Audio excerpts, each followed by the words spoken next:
When Quebec won the Avco Cup in 1977, the Marc Tardif-led team, this guy was considered one of the best defensive stalwarts on the forward lines on the squad.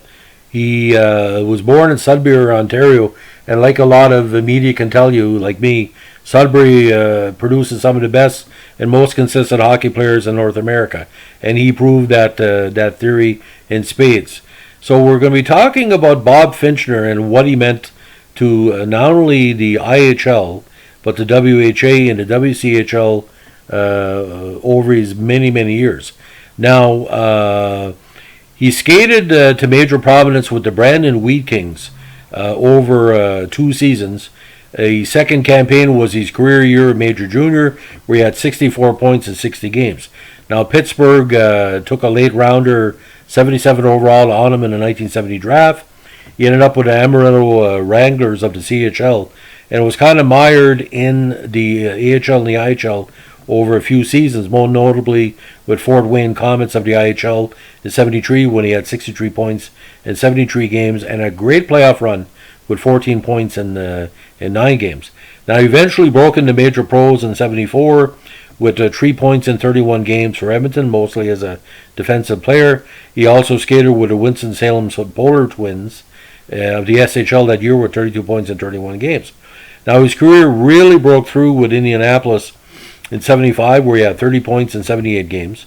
76, he split time and hit the 20-goal mark for the first time in his career in 76 with 22 games, and he played 21 games that year in Quebec with 1 goal in the playoffs. Now, 77, the big year again for Quebec. He skated in 89 games, mostly again as he's the defensive shadow against the other players in the league. 39 points, including 9 goals, and a big 6 points in 17 playoff games. 78, 15 goals and 42 points in 72 games. 79, last year of Quebec in the WHA, 45 points in 79 games. 1980, he kept with the team on the transition to the NHL, 31 points in 70 games.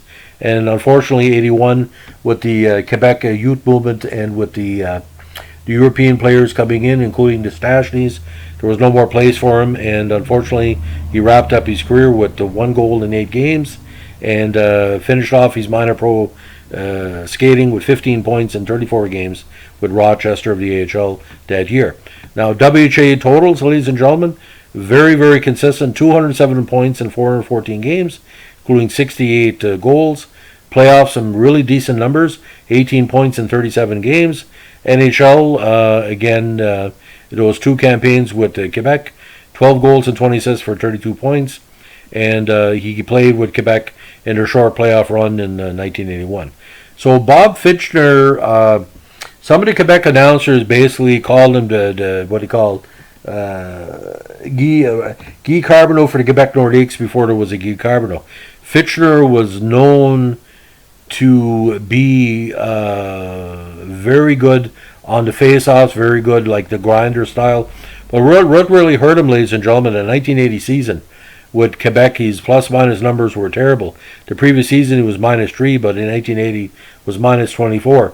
And at the time he was starting to, get a little bit older. And when you're, 6'1", 185, it's a type of game where you get old quick. It's not like a smaller player where there's less wear and tear. But when you're a stand-up skater like he was, 6'1", 185 to 200 pounds, it does catch up.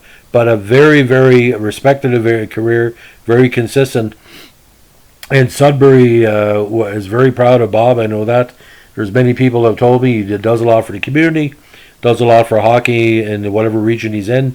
And for that, he has our respect here and hopefully the respect of all the fans listening today to this channel. And if anyone out there knows Bob, I hope this reaches you. There's a lot of friends and relatives of the people we're doing podcasts on. They've been leaving very nice comments saying how they appreciate what we're doing here.